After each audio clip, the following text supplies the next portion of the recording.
Hai, Assalamualaikum warahmatullahi taala wabarakatuh. Khabar? Salam hari Jumaat. Abi, kembali kita kembali kita hari ini bersiaran dah tengok dah sidang media punya rakaman 2 hari lepas, sangat best. Sebab saya tengok rasa best. Sebab orang tanya soalan kan, dan kita bercakap tiba-tiba sidang media dah jadi kelas coaching tentang macam mana buat bisnes dan bina bisnes. You should tengok. InsyaAllah worth it. You punya time, you akan dapat banyak sangat insight. Anyway, Abi, soalan kita hari ni tanya Azizan. Okey, sambungan sebenarnya daripada hari itu. Hari kita sebelum ni kita cakap tentang kenapa orang gagal dan tiada peningkatan dalam growth dalam bisnes. Okay. So, apa lagi yang boleh Dr. share kesilapan-kesilapan mereka ni? Okey, kesilapan mereka, kenapa mereka tak grow. Ya. Okey, jadi macam ni, kalau kita kata pasal growth, berapa ramai mesti nak bina bisnes, nak bina dengan cepat. Ya. Betul? Mesti ramai orang dekat luar nak buat bisnes, nak berjaya cepat, nak capai peningkatan kewangan yang cepat. Dos yang nak lah. Ada juga yang tak nak kan, ada juga yang stagnan, yang pilih untuk stay sama. Tapi those people yang memang aku nak cari peningkatan, nak tengok kalau dulu sebelum ni boleh buat 10,000 sebulan, mudah-mudahan boleh buat 60,000 sebulan, 50,000 sebulan, supaya mungkin mudah-mudahan dia boleh sedekah lebih banyak, boleh bantu lebih ramai orang. Tapi kenapa ada orang cepat, ada orang lambat? Itu kan kenapa? Okey. Sebenarnya dia balik kepada takdir, gurau. Okay. It's not about takdir lah. Takdir tu kita tak tahu sebab kita tak tengok. Abi pernah pergi ke rumah aku tengok takdir, tak pernah kan? Kalau pernah pergi, beritahu saya nak tengok juga saya punya. Anyway, sebenarnya saya nampak insyaAllah adalah based on pengalaman saya run apa yang saya buat, bisnes yang saya run, advertising, marketing, kita banyak berlumba dengan satu benda Abi, namanya masa. Okay. Dan kekangan masa yang kita tak boleh nak ubah lah. Saya baru cakap dengan PA saya tadi, ada orang nak buat appointment lah macam-macam. Saya cakap, saya tak ada masa untuk nak, macam saya dah ada benda yang saya buat kan, saya tak ada masa. Saya tak ada masa nak buat lain daripada apa yang dah dijadualkan. Disiplin saya.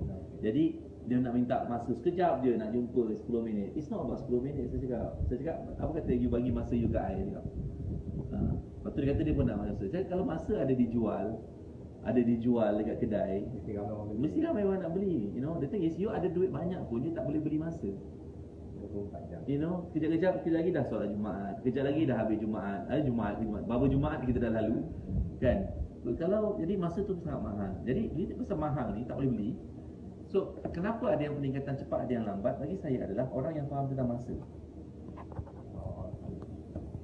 Demi masa, wal asr.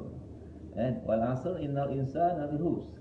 Okey, illal ladzina amanu. Okey, selain orang yang beriman dan beramal soleh dan saling mengasihi orang lain dengan jalan sabar. So dari masa kita semua dalam kerugian. Rugi. So melainkan mereka yang beriman, yang percaya, yakin beriman dengan Allah, beriman dengan Rasul, beriman dengan akhirat, beriman dengan bukan agama tapi rukun iman. Okey, kita beriman dengan tu, kita tahu kita hidup ni adalah sementara sehingga sampai masanya. Tapi tak bermakna kita nak sia-siakan hidup ni.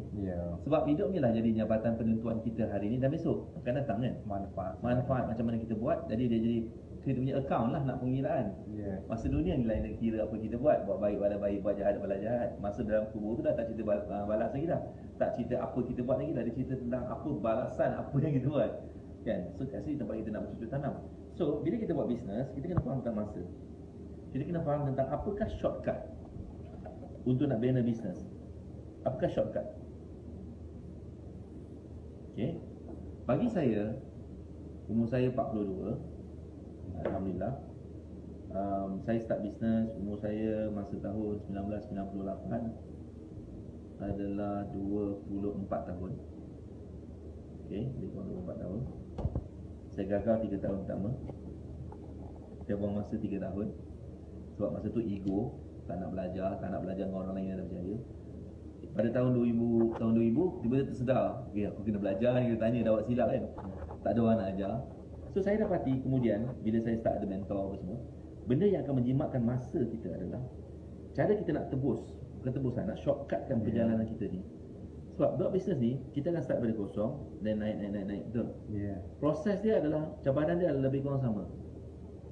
Walau bisnes apa pun kita berada, lebih kurang. It's about management, it's about marketing, it's about operation. Sebenarnya yang tu tak ada shortcut. Sebenarnya semua proses ni ada shortcut. Shortcut dia apa? Shortcut dia untuk mengelakkan mistake.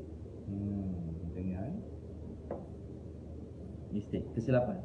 Macam mana kita nak shortcutkan mengelakkan kesilapan? Ibarat dia macam ni, kita tak nak belajar. Saya sebut dalam press conference saya tu, kita nak belajar berenang. Kita tak nak belajar berenang. Kita nak terus lompat dan belajar sendiri. Yeah. Okay. So, boleh saya sambung? Okay. Dia tunjuk dah masa tak? Mana ada masa? Cakap je nak share. Okay, ni beranjak je. Mistake. Ramai orang, mistake dia apa? Dia pergi cuba sendiri. Okay, dia tak ada knowledge. Dia cuba. Dia bina sendiri. Nak buat rumah, ibarat nak buat rumah, buat sendiri. Tak pernah belajar. So dalam konsep ni macam langgar dinding yang langgar dinding. Maksudnya dia buat sendiri. Macam mana buat rumah, dia bikin sendiri, dia kaji sendiri, dia pergi cari simen sendiri, buat campuran sendiri, cari paku sendiri, dia fikir-fikir. So agak-agak macam mana agaknya rupa rumah tu? Mungkin tak naik langsung. Rupa ada lepas tu? Mungkin dia tak perasan dan dia patut buat piling. Oh, ya ke? Baru dia tahu, ya ke? You know? Oh, I kena bersihkan foundation dia kena betul. Mungkin dia mendak, kena naikkan tanah. You know, itu pentingnya kenapa ada setengah orang cepat dalam membina bisnes. Saya, pagi tadi kita bercakap tentang usahawan wanita kan. Saya nak share dengan anda saya baru baca satu stats dalam report kita, data dalam research ni, program kita sejak 2008. Orang yang hadir paling ramai kelas kita of course wanita. Tapi umur yang paling tinggi yang hadir kelas kita antara umur 21 sampai ke 35 tahun. Paling tinggi hadir. Habis pun tengok result wanita yang hadir umur 23, Nur Aini tu boleh buat 1 juta sebulan, Anggi boleh buat berapa ratus ribu sebulan, umur 24 kita ada umur 28, 29 boleh buat berapa juta setahun. Banyak sekali kita tengah senarai kan, kita tengah kumpulkan. Point dia adalah kenapa mereka ni macam wanita mungkin tak pernah bisnes atau pernah bisnes tapi tak berjadi. Kemudian bila dia ada ilmu, dia pom dia naik. Suri rumah pun. Suri rumah. Sebab dia ada ilmu yang datangnya daripada mistake orang lain. Okay. They learn from orang lain punya mistake. Jadi dia tak payah lalu ni semua. Instead of dia lalu, orang lain kena lalu, apa dia buat? Dia pergi belajar, tengok orang lain apa yang dia lalu, kemudian dia cuba buat, tapi dia buat tu dalam keadaan yang dia dah tahu apa mistake dan apa yang betul. So pendek tak sikit time dia. Orang dia mungkin ambil masa 10 tahun nak pergi pick up semua benda masalah silap ni, belajar kesilapan. Dia mungkin ambil masa setahun, 2 tahun. Dan ada banyak dia boleh elakkan dan mempercepatkanlah proses dia capai cepat. Itu yang saya lihat kenapa ada orang cepat, ada orang lambat. Pokok pangkalnya adalah belajar lah of course. Belajar tu tak semestinya melalui seminar. Belajar ni boleh belajar daripada, point dia adalah belajar daripada kesilapan orang lain dan belajar apakah yang proven result formula orang lain. So dua benda nak belajar. Belajar apa silap orang. Nombor 2, belajar apa kenapa dia boleh. Apa formula dia. Ini nak kena belajar dengan seseorang juga kan? Yelah, belajar tu tak semestinya seseorang. Maksud kena seseorang, tapi tak semestinya dalam seminar. Kadang-kadang orang ingat belajar. Sekarang tengah belajar. Penonton live ini adalah belajar kan? Tonton apa ni, YouTube belajar. Saya punya YouTube ada banyak. Melalui buku belajar. You know, cuma belajar daripada Google ni macam pelik lah. Sebab Google ni kalau kita Google something, dia terlampau banyak dan tak tahu mana satu yang reliable kan? Jadi kadang-kadang kita akan confuse. That's why penting. Saya belajar lah, ni cara saya belajar. Kita belajar dengan seseorang. Katalah saya nak jadi, dulu saya adalah antara pemain tenis pemain ping-pong, table tennis, sekolah. Saya tak ada banyak-banyak orang mengajar. Coach saya seorang je. Dan bila dia mengajar saya, dia pesan, kau jangan pergi sibuk belajar stroke daripada orang lain. Stroke. Sebab dia dah ajar stroke tu dan dia dah tahu kita betul macam mana. So dia kata, kau belajar dengan aku, kau make sure kau kuasai apa yang kau ajar. Sampai kau faham dan master sampai level tu. Bila kau sampai satu tahap, so kata saya jadi state player, dia mungkin kata, oh cukup, kau kena cek coach lain. Ibarat dia macam tu. You know, sebab coach sahaja, dia mungkin bukan world player, tapi sebab dia pernah lalu dan dia, bukan semua orang ada skill ni. Skill dapat nampak apakah masalah orang. You know? Dan dia pun betul. Habis, ramai orang suka cari masalah orang. Okay? Tapi ramai orang tak tahu macam mana nak rectify masalah orang. Itu skill yang sangat penting lah. Which saya rasa dalam coaching session, kalau tengok saya coach orang beritahu aku bisnes dia, dan saya beritahu apa benda yang nak kena buat untuk nak improve. Sebab saya dah lalu jalan tu dah banyak kali. So point saya kat sini adalah, sesiapa yang nak build business, it's not about come to my class, tak. It's about cari ilmu. Cari ilmu. Sebab ilmu akan memendekkan journey ni habis. Dan balik pada topik yang you cakap tu, sebab semuanya balik pada masa. You tak nak buang masa try and error. You tak nak buang masa tenaga you cuba buat bisnes macam-macam. Ramai orang macam tu, Abang. Start business, kejap cuba tu, kejap cuba ni, kejap try tu, kejap try ni. Tengok orang tu punya best buat tu, kejap orang ni best buat tu. Dia tak ada firm. Sebab apa dia tak ada firm? Kenapa dia tak ada certainty, Abi? Kenapa dia tak ada kepastian? Sebab dia tak pasti. Kenapa? Sebab dia tak tahu. Dia tak ada knowledge. Tanya pula kayu yang tak tahu. Kan? Kalau kayu jati tak apa. Ini kayu kosong. Papan lapis. Penuh dengan anai-anai. Tambah lagi. Sebabnya macam kata tadi, Dia certainty, kepastian. mengikut orang yang berjaya buat macam ni dia buat berjaya. Dia nak ikut orang berjaya. Nak berjaya. Tapi cara yang salah. Ya. So dia kena dapatkan kepastian. Macam mana kita dapatkan kepastian? Kenapa saya belajar? Sebab saya nak kepastian. Nak certainty dan clarity. Betul tak cara aku buat ni? Macam saya nak beli first million, saya dapat, alhamdulillah pada umur 32 saya dapat first million. Sebelum tu saya improve. Tapi bila saya ada mentor saya itu bagi certainty. Macam kepastian, insya-Allah kau buat macam ni, kau buat macam ni, kau buat macam ni, ikut jalan ni. Jadi bila kita ikut jalan tu yang dia memang jalan selalu, kita akan dapatlah end up. Cepat dan lambat tu based on lepas ada ilmu adalah tindakan lah. Kan? Kalau ada ilmu nenek ilmu kan tak ada tindak tak jadi juga kan? Nak cerita juga benda tu. Anyway, jadi itulah benda key pagi ni. Nombor satu, kita kena faham masa kita pendek. Nombor dua, macam mana kita nak make sure kita pantas capai sesuatu, kefahaman. Dan kefahaman datang daripada ilmu. Boleh dapat daripada pengalaman sendiri atau belajar daripada pengalaman orang lain. Itu habis nombor dua. Nombor tiga, kita mesti ada certainty nak buat satu benda. Kepastian. Jangan tanya-tanya orang yang salah. Refer pada proven success.